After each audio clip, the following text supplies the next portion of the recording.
תודה לכל מי שעשה לייק או הגיב לסרטון הקודם על חיפה, וברוכים הבאים כל המינויים החדשים.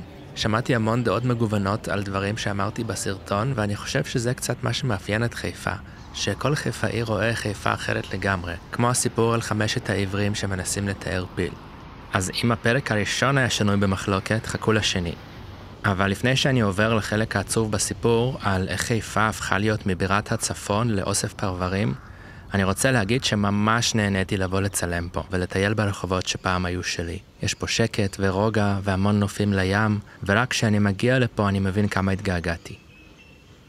בפרק הקודם דיברתי בעיקר על הדר, אבל גם על העיר התחתית, המושבה הגרמנית, מרכז הכרמל, ויש סיבה שהתעכבתי כל כך על השאלה איפה המרכז של חיפה. אני חושב שחיפה נשחקת כעיר, והסימן הכי בולט לזה הוא שאנשים כבר לא בטוחים בעצם איפה העיר פה. השקיעה של הדר והעיר התחתית היא השקיעה של חיפה, כי ברגע שמוציאים את ההליכה מהעיר, אין עיר. במקום זה יש אוסף כבישים, או כמו שאמרה לי חברה, אני לא אוהבת את חיפה כי זאת עיר מאוד כבישית. חיפה גדלה מהר משנות ה-60 עד תחילת ה-2000, כשלכולם היה ברור שכבישים מהירים ומחלפים הם העתיד. בחלק הוותיק של חיפה יש הרבה רחובות עם מסחר ומגורים, כמו הרצל, ארלוזורוב, מוריה, חניתה, העלייה השנייה. אבל מאז שנות ה-60 לא נסללים בחיפה רחובות, אלא כבישים או דרכים. כשחשבתי על זה הבנתי שבעצם ב-60 השנה האחרונות לא הוקם אף רחוב חדש, רחוב עם חזית מסחרית. יותר מזה, רוב מה שנבנה בחיפה מאז שנות ה-60 הן שכונות בלון. שכונות בלון נראות כמו בלון, יש להן רק כניסה אחת, או 2. קל לזהות שכונות בלון על המפה כי הן מנותקות מהסביבה שלהן. הן מנסות בכוח לא להתחבר ביחד לכדי עיר. כל שכונה נראית כמו יחידה עצמאית, כל הרחובות הם פנימיים, והדרך היחידה החוצה היא כביש גדול. בעיר אמיתית אין חלוקה קשיחה כזאת לשכונות. לדוגמה, איפה נגמרת המושבה הגרמנית ומתחילה קריית אליעזר, או איפה הגבול בין הדר למרכז הכרמל, זה שרירותי, כי הם חלק מרצף עירוני גדול. אז בואו תראו איך התכנון הזה הפך את חיפה לתלוית רכב לחלוטין.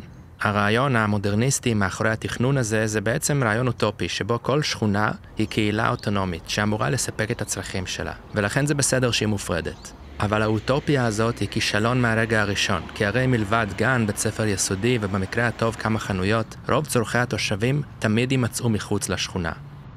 רגע, אבל יש תירוץ, הרי רוב השכונות בנויות על שלוחות של הר, אז אולי בעצם אין ברירה אלא שכל שכונה תהיה יחידה עצמאית. אז לעתים רחוקות המדרון הוא ממש צוק, אבל ברוב המקרים לא. לדוגמה, פה אנחנו נמצאים על הקצה של גבעת זמר ורואים את רוממה החדשה, ממש מימין, ואין פה בכלל הפרש גבהים, אבל אין רצף עירוני. או שתראו את שתי הרוממות שכל אחת יושבת בדד, ואין ביניהן רצף למרות שהמדרונות ביניהן לא תלולים במיוחד. הטופוגרפיה לא אשמה בזה שדרך פיקה היא כביש מהיר, ולא רחוב עירוני עם בינוי רציף משני הצדדים, שהיה יכול לחבר בין הרוממות במקום להפריד ביניהן. במקרים האלה ובעוד הרבה אחרים, זאת לא הטופוגרפיה, זה תכנון מודע. הרי השיפועים בין הדר למרכז הכרמל תלולים לא פחות, ושם כן יש רצף עירוני. תראו למה זה גורם. מפה רואים את הגרנד קניון למטה, שהוא מקום חשוב כי יוצרים בו 14 קווי אוטובוס, כולל מטרונית. זאת הייתה יכולה להיות ירידה של 5 דקות במדרגות. אבל, בגלל שיש רק יציאה אחת מרמת ספיר, להגיע לגרנד קניון זאת הליכה של חצי שעה על כבישים מהירים, או נסיעה של 40 דקות בקווי אוטובוס שכונתיים מפותלים, שזאת התחבורה הציבורית היחידה שתיתכן בשכונה כזאת. רמת ספיר קיימת 40 שנה, הגרנד קניון 25 שנה. היה מספיק זמן לבנות פה חיבור גם עם קצב בנייה של מדרגה אחת בשבוע. מי שגר בפרברי השינה האלה חושב בטעות שהוא תושב עירוני. אבל עיר זה מקום שהולכים בו. פה אין מה לנסות ללכת, כי כלום לא במרחק הליכה. אפילו אם רק נפל לכם הכדור לחצר של השכנים, להביא אותו זה רבע שעה הליכה ואז רבע שעה חזרה. כאן הלכתי 12 דקות לכל כיוון כדי לחלץ את אותו כדור מטאפורי מהחצר הסמוכה. ברחובות כאלה, המרחקים בין צמתים הם יותר מקילומטר, קרוב לרבע שעה הליכה מצומת לצומת או ממדרגות למדרגות. ככה לא נראית עיר. לצורך השוואה, בחלקים הוותיקים של חיפה כמו הדר, יש צומת או מדרגות בערך כל 100 מטר, שזה אומר שתוך 2 דקות מגיעים לרחוב המקביל. ופה הלכתי 6 דקות לכיוון אחד עד שמצאתי מדרגות, ואז 6 דקות חזרה. ואין דרך קצרה יותר לא כי השיפוע לא מאפשר את זה טכנית, כי הרי אין שום בעיה לעשות מדרגות בשיפוע הזה, כמו שיש כבר בכל הבניינים המדורגים פה. אלא פשוט כי לאורך כל הרחוב החלקות הפרטיות צמודות בשורה ארוכה, בלי להשאיר מרווח או שטח ציבורי ביניהן. אולי מתוך בצע, אבל בעיקר מתוך הנחה שממילא אף אחד לא יימצא פה לרגע מחוץ לאוטו, ולכן השטח הציבורי היחיד שנדרש הוא למכוניות. לשכונות האלה יש חלק קריטי בסיפור של איך חיפה איבדה את המרכז שלה, כי פה ההליכה היא לא אופציה, והתחבורה הציבורית מפותלת מאוד, ולכן שכונות הבלון הן תלויות רכב לחלוטין. רוב התושבים עושים כל דבר עם רכב פרטי. כל דבר זה אומר גם לנסוע למרכז העיר, כלומר להדר ולעיר התחתית, שפעם סיפקו את כל הצרכים של חיפה, תעסוקה, קניות ובילוי. עכשיו, להיכנס להדר ברכב זה סיוט. אז נוצרה בעיה. איך מספקים צרכים אמיתיים של אלפי אנשים שלא יכולים לעשות שום דבר בלי רכב, כשהרחובות של מרכז העיר כל כך צרים ומקום החנייה כל כך מוגבל? אז את הבעיה הזאת פותרים, או בעצם מחמירים, בשלוש דרכים. הקמת מרכזים מתחרים מחוץ למרקם העירוני, סלילת כבישים עוקפים, והרס המרקם העירוני הוותיק לטובת תשתיות רכב. הדרך הראשונה זיקתה את חיפה בתואר המפוקפק בירת הקניונים של ישראל.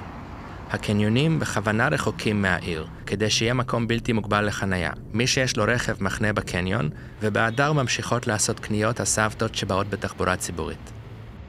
הקניון הוא מקום מנותק ואנטי-עירוני, כי הוא מבצר פרטי באמצע יער, בעצם במקום יער, שמנסה למלא תפקיד ציבורי של מרכז תחבורה וקניות.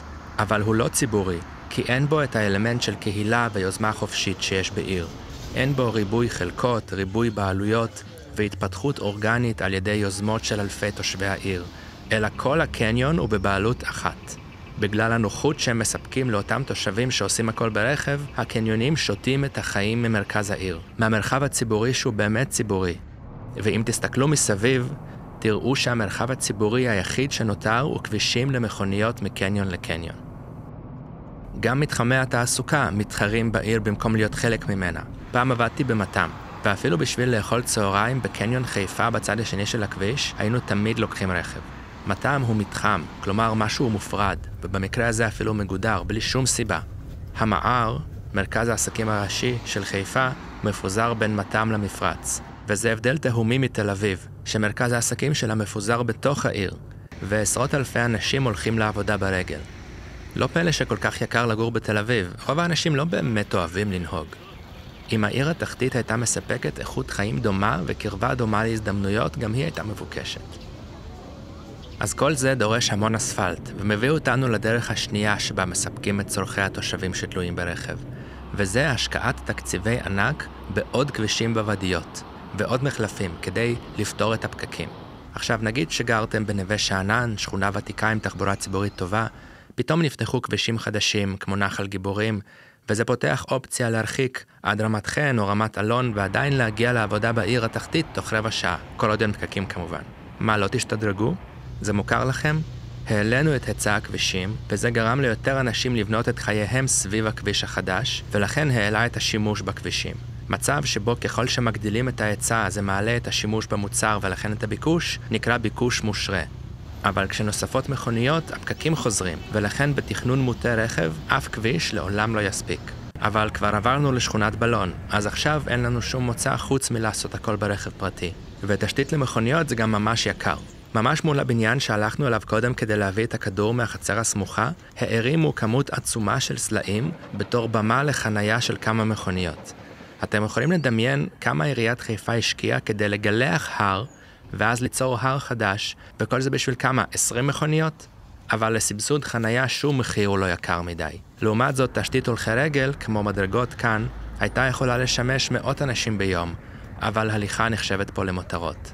ומה שעוד יותר יקר זה לתחזק את תשתיות הרכב האלה מעכשיו ועד עולם. הנה בירושלים כבר אין כסף לשקם גשרים שמתפרקים ממשקל כלי הרכב. קיר תומך שקרס ביד לבנים. טוב, אבל זה שאנחנו מסבסדים את אורח החיים תלוי הרכב זה עוד מילא.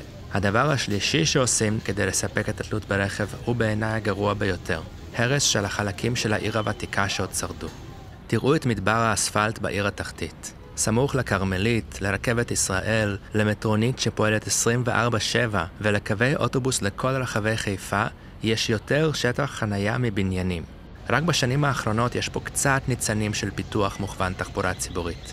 פיתוח מוכוון תחבורה ציבורית זה תכנון עירוני שממקסם מגורים, מסחר ופנאי במרחק הליכה מתחנות רכבת ובעדיפות שנייה תחנות אוטובוס, ויוצר מרחבים נגישים וקומפקטיים. מקום הוא קומפקטי אם יש הרבה בני אדם ברחוב. אם רואים הרבה שטח סלול או פתוח, רוב הסיכויים שזה לא מקום קומפקטי. וגם בהדר הרסו בניינים בשביל חניונים, ועד שנות ה-90 נורדאו היה עמיד רחוב עם בתי קפה, אבל כדי לנסות להדביק את הביקוש לחנייה הפכו אותו לחניון, וזה נהיה רחוב רפאים. כי מי מוצא את זה רומנטי לשבת ליד שולחן ולאכול קרואסון במרווח שבין סדן לג'יפון.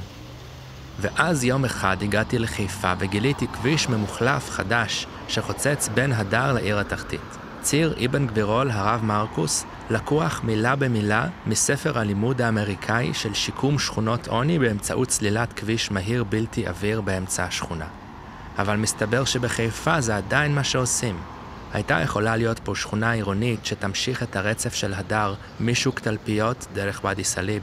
אפשר היה לצופף את הבינוי ולהוסיף כמה גרמי מדרגות רציפים, אבל במקום זה יצרו פה מחסום לכל פיתוח עתידי שינסה לחבר בין הדר לעיר התחתית. לא רק ואדי סאליב, אלא גם שכונת ארד אל יהוד, השכונה היהודית הראשונה של חיפה, נחתכת לשניים ממש באמצע. זאת השכונה שכוללת את הרחובות הקישון, הירמוך ויהודה הלוי. הייתי מראה לכם את הפיתוח היפה שהעירייה עשתה פה, את מתקני המשחקים החדשים, אבל קיבלתי בקשה מאוד תקיפה מתושב המקום להפסיק לצלם את השכונה. זה לא קרה לי בשום מקום אחר בארץ, לא משנה מאיזו עדה. ולא היה לי אפילו לאן לברוח, כי בצד השני של הכביש אין מדרכה.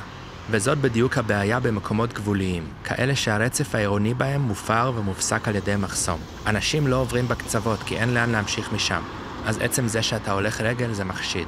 זה גורם לי לחשוב על אפקט הרשת. ברשת חברתית, ככל שיש לך יותר קשרים בכל הכיוונים, הרשת יותר מוצלחת. גם ברשת מחשבים, הרשת יעילה ככל שיש יותר חיבורים. וככה גם בעיר. ברגע ששמים מחסום שמקשה על מעבר, זה משפיע לרעה על כל הרשת. זה הופך את שני צידי המחסום למקומות מוזנחים. ועכשיו אחרי שדרסו את ואדי סאליב, עושים לו הנשמה מלאכותית עם עיצוב מושקע ועם מתחמים כמו שוק הפשפשים, שהדרך אליו עוברת במנהרת הולכי רגל מתחת למחלף. זה כמו לשים איפור על פצעים. חיפה היא ספינה שטובעת כשבונים מחלפים. האירוניה היא שבחיפה כל כך נלחמים נגד חשמול הרכבת, ומדברים על זה שהם יבטלו את מסילת הרכבת לאורך החוף, זה יאפשר איחוי של אזורים משני צידי המסילה וגישה טובה יותר לים, אבל בפועל, במקומות שבהם כבר היום אפשר לאחות קרעים במרקם העירוני ולחבר אותם לרצף הליכתי, במקום איחוי קורה ההפך, פרגמנטציה למתחמים ושכונות. אותה גישה שיוצרת את שכונות הבלון גם מנפצת את העיר הוותיקה. אבל מחלפים הם חובה, ורכבת חשמלית שקטה ויעילה היא כנראה מותרות. ככל שנוספות עוד דרכים מהירות, הנסיעה בין כל הפרברים החדשים האלה הופכת להיות נוחה ומהירה. אז חיפה בונה עוד שכונות, מרוחקות יותר ויותר מכל מה שהוא עיר. אם מקרמליה של שנות ה-60 עוד אפשר היה ללכת ברגל למרכז הקרמל, איך יוצאים מרמת ספיר או רמת חן? כל שכונת שינה מנותקת יותר ויותר. רחובות מבודדים יותר ויותר. רחובות ללא מוצא, בלי שום שימוש פרט למגורים, ובלי תקווה לתחבורה ציבורית טובה אי פעם. וכדי להרוג את מרכז העיר סופית, הוציאו ממנו אפילו את התחנה המרכזית. והנה קיבלנו עיר בלי מרכז, שמרכזי הכובד שלה הם חוף הכרמל, לב המפרץ, הגרנד קניון, שאף אחד מהם הוא לא שכונה עירונית. כל אחד מהמוקדים של חיפה מסכנה הוא סתם צומת דרכים, וביניהם הכל כביש. דבר אחד אי אפשר לקחת מחיפה. מכוניות באמת נוסעות בה ממש מהר. כלומר, עד שהן לא. אבל יאללה, תמיד אפשר לבנות עוד מחלף. חיפה תמשיך לשקוע כל עוד היא תיראה ככה. בניינים מוקפים בחניוני ענק. בניין שאת כל הטבע סביבו גילחו והפכו לקיר, כדי שיהיה מקום לחניון, ואין שום דבר במרחק הליכה, מלבד עוד בניינים כאלה. ועוד לא דיברתי על הרס הטבע, ולא הרס טבע בשביל מגורים, שזה עוד משהו שאפשר להצדיק, כי האוכלוסייה כל הזמן גדלה. הרס טבע כדי לבנות כבישים מהירים, כדי שאפשר יהיה לגור רחוק יותר ולנסוע מהר יותר. הוואדי הזה היה בית לתנים, חזירי בר, צבעים, צבים, שואלים, והיום הוא אנדרטה לתכנון אנטי-עירוני.